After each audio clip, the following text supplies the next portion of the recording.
Bakal tahu karena lu gue kasih tahu. Bakal tahu karena lu gue kasih tahu. Buat kalian yang baru gabung di channel ini, jangan lupa ya klik tombol like-nya dan share kepada teman-teman kalian agar teman-teman kalian tahu apa yang kalian tahu.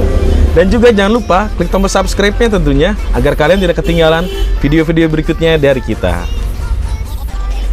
Oke, di vlog kali ini saya ingin mereview ya, kapan sih kita waktunya itu untuk mengganti minyak rem ya, atau menguras minyak rem. Jadi pertanyaan ini banyak ditanyakan di kolom komentar ya, di channel-channel YouTube saya yang membahas soal kuras minyak rem ya, kuras minyak rem dan pengereman ya. Itu banyak teman-teman kita yang nanya, kapan sih idealnya atau kapan sih waktunya yang tepat untuk mengganti minyak rem gitu, motor kita ya, kendaraan kita. Atau ada pertanyaan juga, kalau nggak dikuras, kalau nggak diganti, kenapa, apa yang bakal terjadi nantinya, apa yang rusak, apakah ada komponen yang rusak atau akan membahayakan di kemudian hari. Nah, seperti itu, ada pertanyaan-pertanyaan seperti itu ya. Jadi di sini saya akan membahas ya minyak rem ya. Nah, di sini saya sudah menyiapkan 3 gelas minyak rem. Nah, di sini bisa teman-teman perhatikan, ini yang warna hitam ini udah di atas 5 tahun penggunaannya, dan ini belum pernah sama sekali dikuras. Sedangkan yang ini penggunaan minyak rem yang sudah masuk hitungan sekitar setahun atau 2 tahun lah ya. Ini saya ambil dari motornya, masih cukup bening, bisa dilihat ya. Dan yang ini bener-bener minyak rem yang baru, minyak rem yang baru yang saya tuang dari botol ini ya. Nih, jadi yang ini belum sama sekali digunakan, dan ini yang istilahnya sudah setengah pakai lah. Dan yang ini yang sudah tahunan sampai berubah warnanya menjadi keruh seperti ini ya, seperti lumpur warnanya. Nah, bisa teman-teman perhatikan ini ya. Nah, jadi pertanyaannya, kapan? Apakah harus sampai nunggu warnanya seperti ini kita baru ganti minyak rem? Atau sampai timbul masalah seperti misalkan master remnya macet, nggak balik, atau keras, magel, atau kalau yang sering itu terjadi apa ya bahasanya tuh, kalau direm tak tak tak tak gitu ya.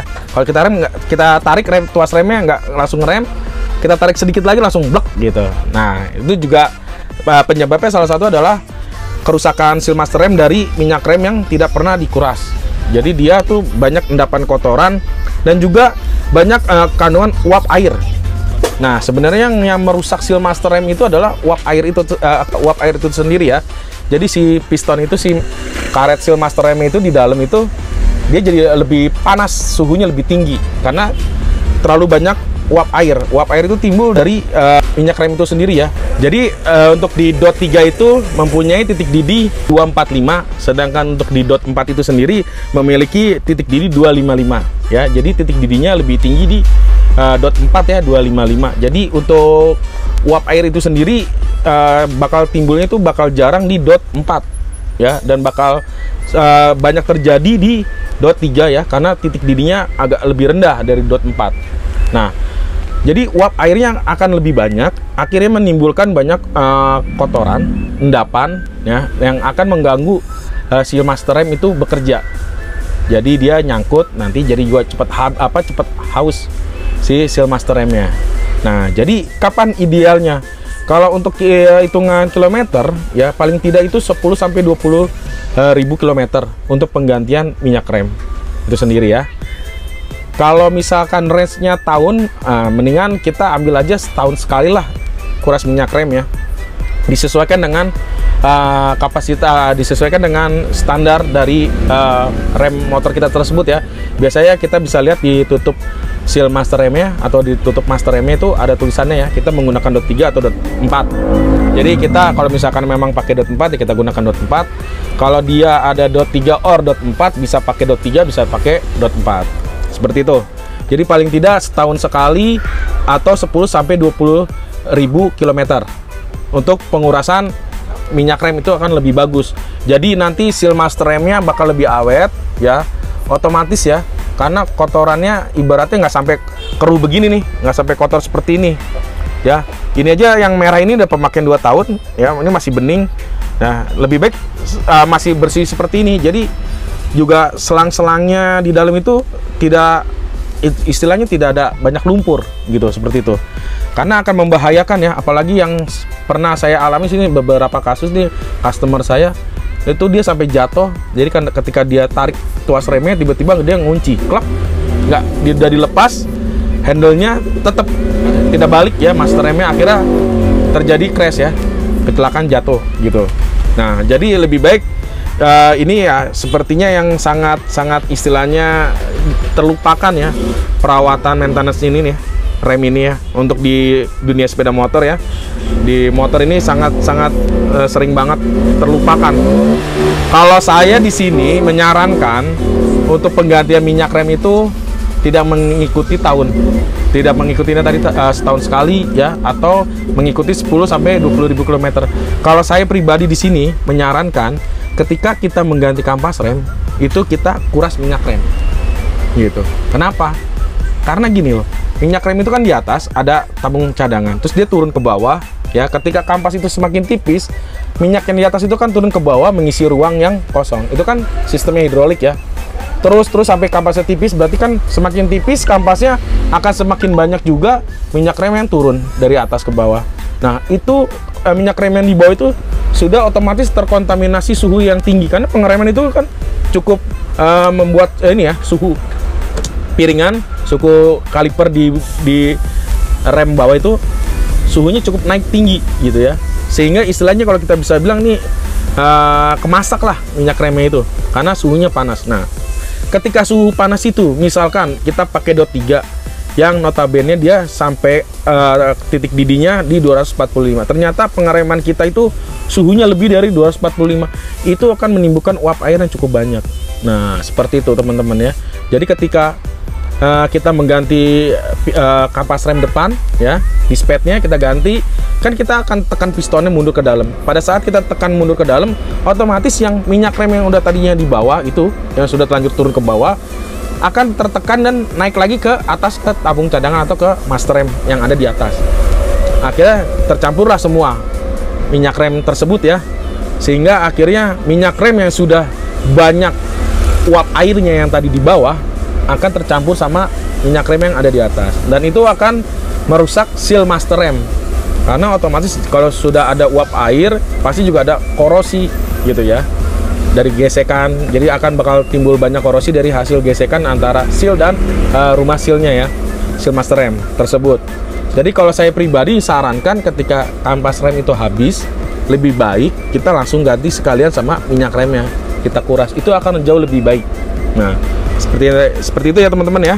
Nah, lalu misalkan yang tadi saya bilang ini ya, ini kan pemakaian 2 tahun aja masih bening.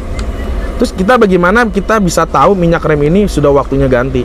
Untuk lebih memastikannya lagi nih teman-teman ya, kalau misalkan teman-teman masih ragu, saya mau pakai setahun sekali lah, tapi sayang lah kayaknya mas baru setahun, motor jarang digunakan gitu kan, atau mau setiap ganti kampas rem mau ganti sayang juga masih bening gitu kan, minyak remnya nih masih kelihatan bagus. Nah, untuk lebih memastikannya lagi ya, kalau teman-teman bener-bener ingin tahu pastinya si minyak rem ini memang udah nggak baik ya, udah nggak baik itu, jadi si minyak rem ini sudah memiliki kandungan uap airnya sudah cukup tinggi, itu sudah tidak baik. Jadi kita membutuhkan suatu alat namanya brake fluid tester, brake fluid tester ya. Nah, alatnya seperti ini, bisa teman-teman lihat ya, brake fluid tester. Ini alat untuk menguji atau mengetes kondisi dari minyak rem kita ini benar-benar masih layak digunakan atau tidak. Nah, langsung aja kita praktekkan ya teman-teman ya. Ini tinggal kita celupkan nanti cara penggunaannya. Kita akan pencet tombol power di sini. Yang pertama kita akan tes ini minyak rem yang benar-benar masih baru, belum sama sekali digunakan. Sekarang kita pencet powernya, lalu kita akan celupkan ya. Bisa dilihat sini teman-teman ya, di sini kan ada 0%, artinya ini baterainya, dan dia adalah 1-2% itu artinya oke, dan 3-4 ini adalah sudah tidak bagus, bad ya, artinya sudah harus diganti. Nah, sekarang kita langsung tes. Ini ada nyala lampunya ada di mana. Oke, bisa teman-teman perhatikan ya. Ini di 1-2%, artinya minyak rem ini masih layak pakai ya, masih sangat bagus untuk digunakan. Seperti itu ya. Nah, Sekarang kita angkat, kita akan matikan dulu. Nah, kita akan coba tes di minyak rem yang sudah kurang lebih ini 2 tahun pemakaian ya, walaupun masih cukup bening, masih seperti baru. Kita akan tes. Nah, dia kondisinya apa? Masih layak digunakan atau tidak? Ya, kita pencet lagi tombol powernya. Seperti ini ya. Nah, ini bisa teman-teman perhatikan, lihat ya. Lampunya nyala semua sampai merah. Ini artinya apa? Mengindikasikan bahwa si minyak rem ini sudah terkontaminasi uap air yang cukup tinggi ya. Jadi ini sudah sangat tidak layak digunakan, walaupun meskipun nih lihat ya, masih sangat bening sekali ya warnanya. Tuh, kalau kita mau lihat dari warnanya, ini kok minyak remnya masih bagus, udah disuruh ganti mas gitu kan, kalau kita sarankan. Nah, jadi bukannya tipu-tipu ya. Jadi memang nih, walaupun dia bening, tapi dia sudah terkontaminasi uap air, artinya dia sudah tidak layak digunakan gitu.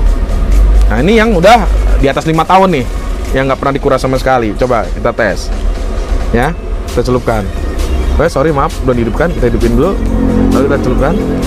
Nah, bisa teman-teman lihat ya, tuh sama full nyalanya ya. Artinya minyak rem ini sudah tidak layak digunakan. Bisa diperhatiin nih, kan warnanya jauh berbeda ya. Ini masih bening, udah keruh banget. Kalau secara fisik aja kita lihat, oh wajar dong yang keruh gitu kan, udah jelek banget, udah hitam gitu. Tapi ternyata yang warnanya bening pun bisa menipu gitu ya. Ternyata yang warna merah pun ini, walaupun masih kelihatan bening warnanya merahnya ya, ternyata sudah tidak layak digunakan karena sudah mengandung banyak uap air. Seperti itu teman-teman. Jadi gantilah minyak rem kalian tepat waktu ya. Jangan sampai terjadi masalah dulu di sistem pengereman kalian, baru kalian ganti. Dan ini banyak banget diabaikan ya. Banyak banget pengendara-pengendara motor nih khususnya yang abai atau yang tidak sangat mengerti soal minyak rem. Karena paling luput dari maintenance ya. Orang akan berpikiran selalu di kampas remnya ganti. Kalau nggak pakai kampas remnya ganti. Kalau nggak ini seal master remnya ganti. Padahal sebenarnya seal master rem itu bisa awet kalau memang kita rawat ya, dari segi penggantian minyak remnya ini tepat pada waktunya. Jangan sampai tunggu blong. Nah, tuh hati-hati yang suka touring ya. Yang suka touring nih, hati-hati. Ya, ganti kampas rem dulu, touring kemana, habis kampas remnya diganti tapi minyaknya nggak pernah dikuras, itu hati-hati. Nanti juga bisa rusak dan paling ekstrimnya bisa blong remnya. Seperti itu teman-teman ya. Jadi ganti minyak remnya tepat pada waktunya. Kalau saya sarankan pada saat penggantian kampas rem itu dispet, ganti dispet ya. Kalau kita bilangnya di sini dispet rem, lebih baik sekalian dikuras minyak remnya. Itu akan bakal lebih merawat ya, bakal bikin sistem rem kalian tuh lebih awet. Jauh dari kata kebocoran, kegetasan dari seal master rem. Oke, gitu teman-teman ya. Semoga bermanfaat vlog saya kali ini ya. Pembahasan soal minyak rem, kapan waktu penggantian yang tepat. Sampai di sini dulu teman-teman. Sampai ketemu lagi di video-video berikutnya. Sampai jumpa. Salam otomotif.